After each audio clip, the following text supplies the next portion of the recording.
Tu dois refaire ton patio. La capsule divertissement est une présentation de Nadeau Construction de Newport et Lance à Beau-Fils.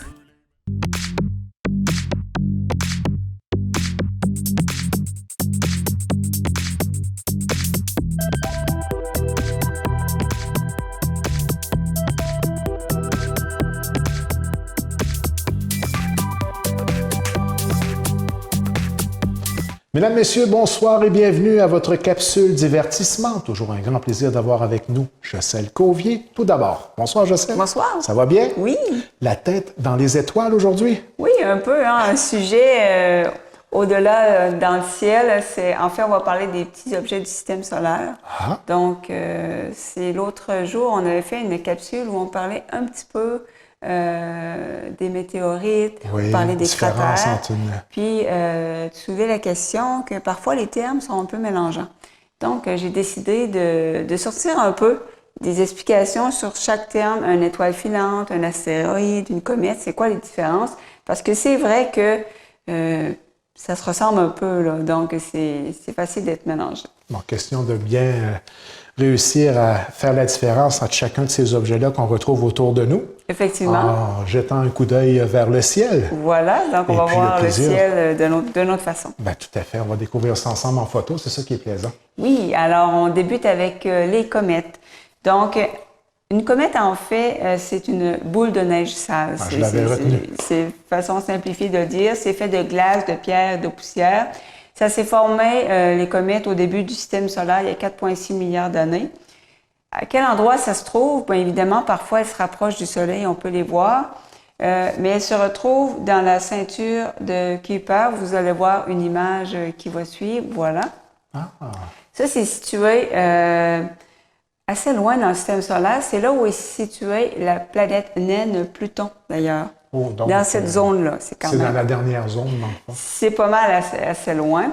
Et on trouve aussi des comètes dans le nuage de Oort. On va voir l'image suivante. Ça entoure le système solaire. Donc, on voit ce que je viens de préciser, la ceinture de Kuiper, la région où on trouve Pluton à gauche, et le nuage de Oort. Donc, ça entoure le système solaire, c'est encore plus loin. Donc, ils naissent vraiment à une distance assez incroyable du Soleil. Là. Donc, parce qu'autrement, dû à la chaleur, ils disparaîtraient. C'est bien ça? En fait, c'est ça. C'est un peu la logique. Ça se retrouve sous forme, comme je disais, des boules de neige. C'est un réservoir, si on veut. Et il y a quand même des forces d'attraction entre les différentes comètes. Ça fait qu'à un moment donné, il y en a une qui est dérangée, qui se réveille, si on veut, et qui va suivre une orbite près du Soleil. Donc, ce qu'on voit, c'est une comète, justement, là, c'est une illustration qui s'approche du Soleil. À ce moment-là, la glace va se vaporiser et la poussière est repoussée pour former la chevelure autour du noyau et la queue de la comète. Souvent, on va voir deux queues, comme vous voyez à ce moment-là, il va y avoir une queue qui est constituée de poussière et une autre de gaz. Donc, ce que vous voyez, c'est un exemple de comète qui a une orbite autour du Soleil. Et cette orbite-là, on appelle ça la période, ça peut être plus ou moins long. Donc, on a des courtes périodes, ce sont des comètes qui vont revenir chaque 200 ans ou moins, ça peut être 90 ans. Selon leur trajectoire. Oui, et on va avoir des comètes plus longues, des longues périodes, ça peut être à chaque 200 ans ou des milliers d'années. Donc, on les revoit pas souvent. Pour vous donner un exemple, la fameuse comète de Halley, oui, c'est chaque 76 ans en moyenne, là, généralement. C'est une fois par vie. Nous, on a été privilégiés. On la voit pas souvent. Ça fait quoi? Ça fait une vingtaine d'années de ça, de mémoire? Je n'ai pas noté son prochain retour. Mais elle est passée, ça fait à peu près une vingtaine d'années. Pas si longtemps que ça, effectivement. Alors ensuite, on va enchaîner avec les astéroïdes. Alors, comme on le disait, une comète, c'est une boule de neige. Alors, un astéroïde, c'est fait de métaux et de pierres. Donc, on voit une image réelle à l'instant. Souvent, ils ont des formes de pommes de terre. Ben oui. Drôlement, là. Donc, ça date aussi de la formation du système solaire. Qu'est-ce que c'est un astéroïde? C'est les restes de la formation de planètes, finalement. La taille, c'est souvent la taille d'une voiture jusqu'à celle d'une planète naine, telle qu'on voit à droite Cérès. Donc, on dirait une planète, mais c'est comme Pluton, on considère que c'est une planète naine. Ça n'a pas le titre officiel de planète. Donc, ça se situe où, des astéroïdes? La majorité sont situés dans une ceinture d'astéroïdes qu'on trouve entre les orbites de Mars et de Jupiter.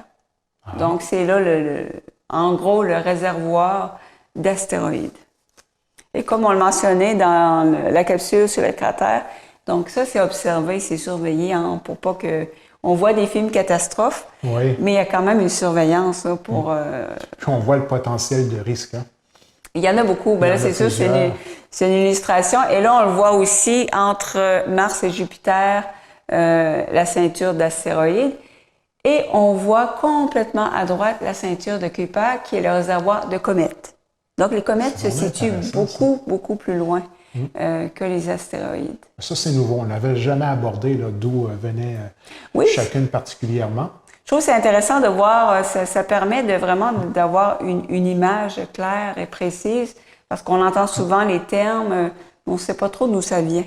Quand on dit les astéroïdes, est-ce que c'est dû à une collision il y a plusieurs millions ou milliards d'années, ou ce sont des planètes qui ont disparu au fil du temps, ou ce sont carrément ces astéroïdes-là qu'après des milliards d'années finissent par se condenser, devenir des en fait, planètes? il y a différentes théories, mais une des théories, c'était une planète finalement qui n'a pas pu se former. Ah, OK. Tout ça est entré en collision, évidemment, avec Jupiter à proximité. Jupiter qui a une grosse force d'attraction, ça dérange. Donc, une des théories, ça serait quelque chose qui n'a pas pu se former. Bon. Puis, on voit les restes, si on veut. C'est pour ça que c'est tout situé pas mal au même endroit. Là, on est en termes de millions, si ce n'est pas milliards d'années. De milliards d'années, oui. La formation du système solaire, il y a 4,6 milliards d'années. Notre vie est un clin d'œil. Effectivement. Très rapide, d'ailleurs. Oui.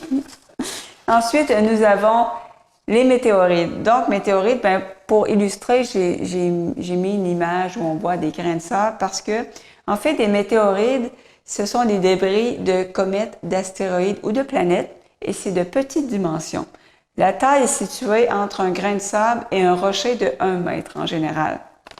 Et chaque jour, l'atmosphère terrestre est bombardée de 100 tonnes de météorites et de micrométéorites. Donc, comme je le disais, c'est la taille de grains de sable ou de poussière, carrément. Est-ce que c'est exactement cela qu'on doit comparer aux fameuses, pas comparer, mais identifier en termes d'étoiles filantes quand on en voit une? Là? Justement, j'arrive justement sur ce sujet-là. Donc, qu'est-ce qu'un météore? Donc là, ce que je viens de parler, c'est de météorites, donc c'est des petits fragments de comètes et d'astéroïdes. Ouais. Maintenant, on parle de météores, c'est les fameuses étoiles filantes, justement. C'est lorsqu'un météorite pénètre l'atmosphère terrestre et se vaporise. Donc, lorsqu'il se consume, il produit un phénomène lumineux qu'on appelle couramment l'étoile filante. Et malgré que c'est très impressionnant d'en voir, vous voyez à l'écran, malgré que c'est impressionnant, souvent, il s'agit de météorites de la taille de grains de sable. Mon Dieu! Oui, carrément. C'est un effet aussi spectaculaire. Oui. Donc, on voit des exemples à l'écran. Je pense qu'il y a un autre exemple aussi. Donc, souvent, c'est seulement un grain de sable, finalement, qui va pénétrer l'atmosphère. À grande vitesse. Et cette photo-là, ce que j'aime, c'est qu'on voit aussi la Voie lactée, l'espèce de nuage. Ben oui, de toute beauté. Oui. Donc, on est chanceux en Gaspésie parce qu'on peut voir la Voie lactée par temps clair. Ouais. Les grandes villes ne peuvent pas voir la Voie lactée parce que, évidemment, il y a beaucoup de pollution lumineuse. Plus on va dans l'arrière-pays, mieux que c'est. Effectivement. Pour les aurores boréales aussi. Oui. J'en ai pas vu souvent, ça, mais effectivement, il y en a parfois. Effectivement, oui. Donc là, on parlait de météore. Donc, un météore, c'est une étoile filante. Lorsque ça tombe sur Terre, là, ça va prendre le terme de météorite. Donc, c'est ça la distinction. Qu'est-ce qu'un météorite? Donc, c'est un météorite qui ne s'est pas complètement vaporisé, souvent parce qu'il était assez gros. Il ne s'est pas complètement vaporisé dans l'atmosphère terrestre. Il atterrit sur Terre et en créant un ou des impacts des cratères, ça on l'avait vu dans une autre capsule. Il y a environ 17 météorites qui atteignent la surface de la planète chaque jour. Quand même. Impressionnant. Oui. Puis, si je ne me trompe pas, dans une des anciennes capsules, ça se peut-tu que tu avais apporté un fragment? Oui, il y a longtemps. Ah, ça, là, pour ceux qui veulent le retrouver, il y a ça sur notre chaîne YouTube. Effectivement. Puis c'était vraiment impressionnant. Là. Puis c'est toute l'histoire qu'il peut avoir derrière ces éléments-là qui peut être fort intéressante. On a vraiment l'impression d'avoir un morceau de vie dans les mains. Hein. C'est spécial, hein, parce que ça vient du ciel, d'avoir ça entre les mains, moi, c'est toujours... Le nombre d'années que ça peut avoir circulé dans l'espace avant d'arriver ici. C'est impressionnant de voir que... Puis ça ressemblait à l'image qu'on vient juste de voir auparavant. Effectivement. Ça ressemblait à ça, ce que tu avais apporté. Oui, celle que j'avais amenée, c'est à base de fer. Exact. Donc, et c'est évidemment assez petit parce que c'est quand même dispendieux, des gros morceaux, là. Oui. Mais il y a moyen, pour ceux qui s'intéressent sur Internet, sur eBay, d'avoir des petits morceaux. C'est très abordable. Donc, c'est intéressant. Puis on voit là comment la force de la nature a travaillé. Bien, on voit ça, ça peut donner une idée aux spécimen. gens, parce que des fois, on trouve des pierres, on se demande est-ce que c'est un météorite. Donc, vous voyez un petit peu l'apparence. Un exemple, il y a comme des traces de... Ça, on aurait fait des traces de doigts dans de la plastine. De combustion, je dirais, Donc, à haute intensité. C'est lors de l'entrée dans l'atmosphère, évidemment, qui va créer un peu ce phénomène-là. Donc, ça peut vous donner un indice si vous voyez une pierre qui a cette allure-là. Puis ils ont à peu près tous la même allure?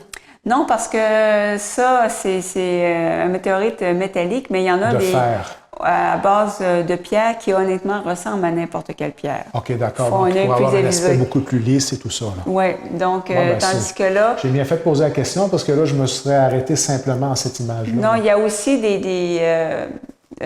plus de l'apparence d'une pierre.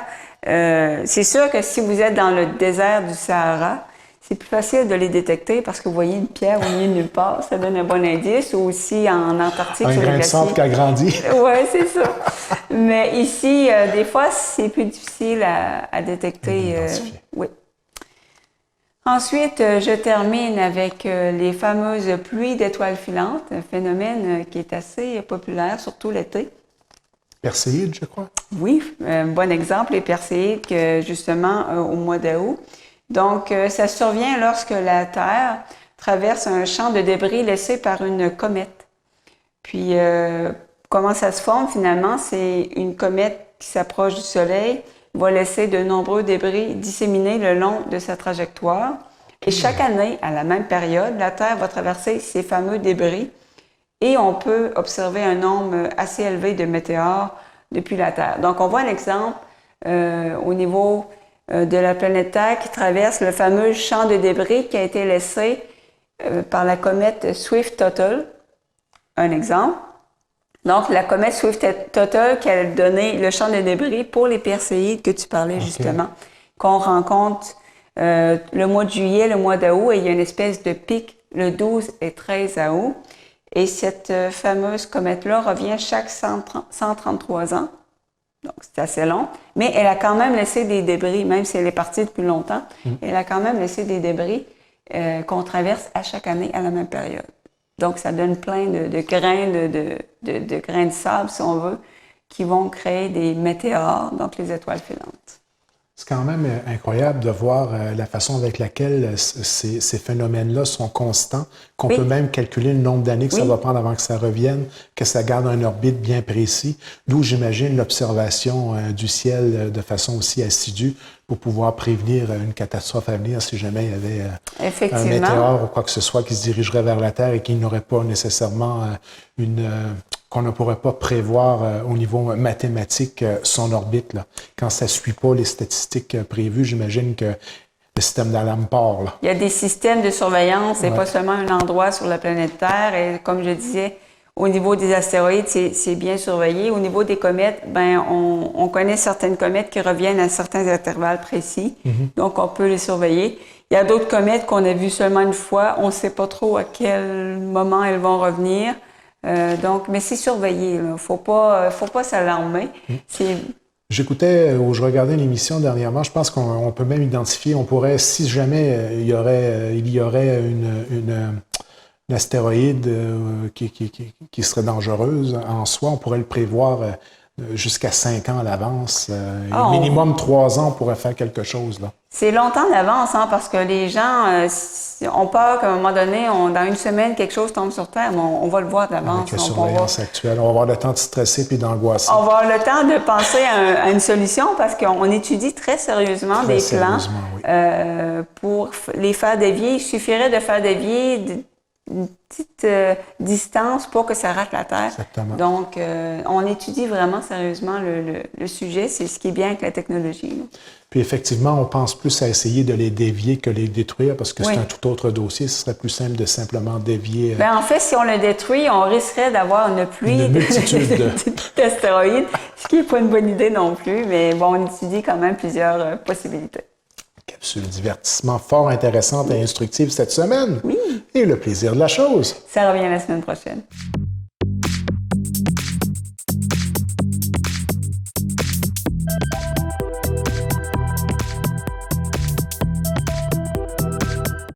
La capsule divertissement vous a été présentée par Nadeau Construction de Newport et L'Anse-à-Beaufils. Votre satisfaction est notre mission.